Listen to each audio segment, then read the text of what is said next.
It's turned out ratings quality has surprising. A few friends, Moody Chief's executive Raymond MC Daniel told his board eventually competition will be primarily on the basis of ratings quality, with a second component of price and a third component of service.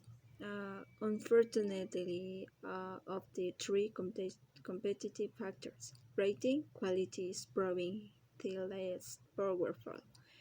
He added, in some sectors, it actually penalizes quality by awarding ratings mandates based on the lowest credit enhancement needed for the highest rating. Just has LTCM exposed the dangers of derivatives, and there also come an early moment when the volume of the ratings agencies were exposed for all to see. The moment was December 2. Today, Hendler filed for bankruptcy, although Enron had been falling a portion of the profits for years and thought it had been in precipitous decline since October, when the out- outlines of its fraudulent practice were first revealed.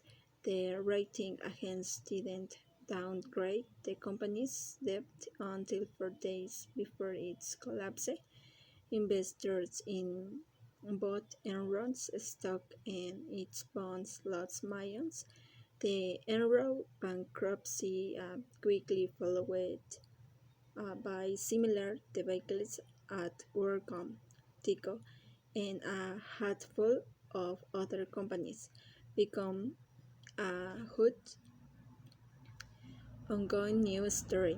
And the fact that the rating agencies had failed to sniff out any of them was a big part of the scandal narrative.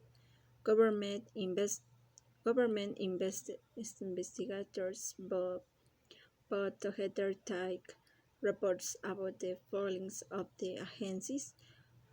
The rating agencies were excoriated in congressional hearings. Senator Joseph Lieberman and said they were dismal lacks in their coverage of earnings. At the one hearing, the S&P analyst who had covered Enron confessed that he hadn't even read some of the company's financial filings. There was a strong sense that something was going to be done to reform the rating agencies. Perhaps the apace Washington and fan of regulation, Moody's agreed to adopt a code of conduct. Among other things, the code stated that the determination of a credit rating will be influenced only by factors relevant to the credit assessment. It also stated the credit rating Moody's assigns will not be affected by the extent of or potential for a business relationship between Moody's and the issuer. In its lawsuit, the state of Connecticut alleged that shortly after Moody's unveiled its code of conduct to experience compliance were fired and replaced by employees from the structured financial department. The head of the department later complained, my guidance was routinely ignored. If that guidance meant making less money, investigators also alleged that during a dinner party after a board meeting, The president of Moody's, welcomed by the of complicit and sighed quite loudly, hey, how much revenue did compliance bring it this year? In other words, nothing changed. Not a single analyst at either Moody's or S&P lost his job as a result of mixing the Enron fraud management style the same. Moody's stock price, after a brief tumble, began rising again. The ratings remained embedded in all the rules and regulations. The conflict rate business model didn't change. Enron taught them how smell the consequence of a bad reputation were, says one former analyst. The dirty little secret was that nobody really wanted to reform the ratings agencies.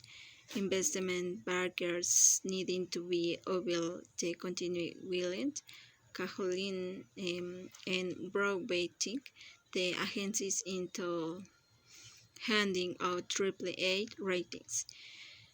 Investors wanted to be able to really rely on ratings instead of having to do their own research. Regulators found that in devising rules about risk taking, using ratings was the easiest path.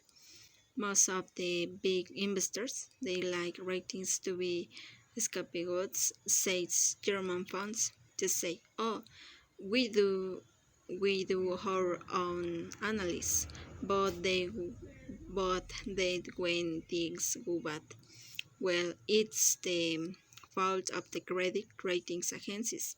Or Clarks, Clarkson later ranted the other Moody's executives during an internal meeting in the fall. It's perfect to be able to blame us for everything. By blaming us, you don't have to blame anybody else.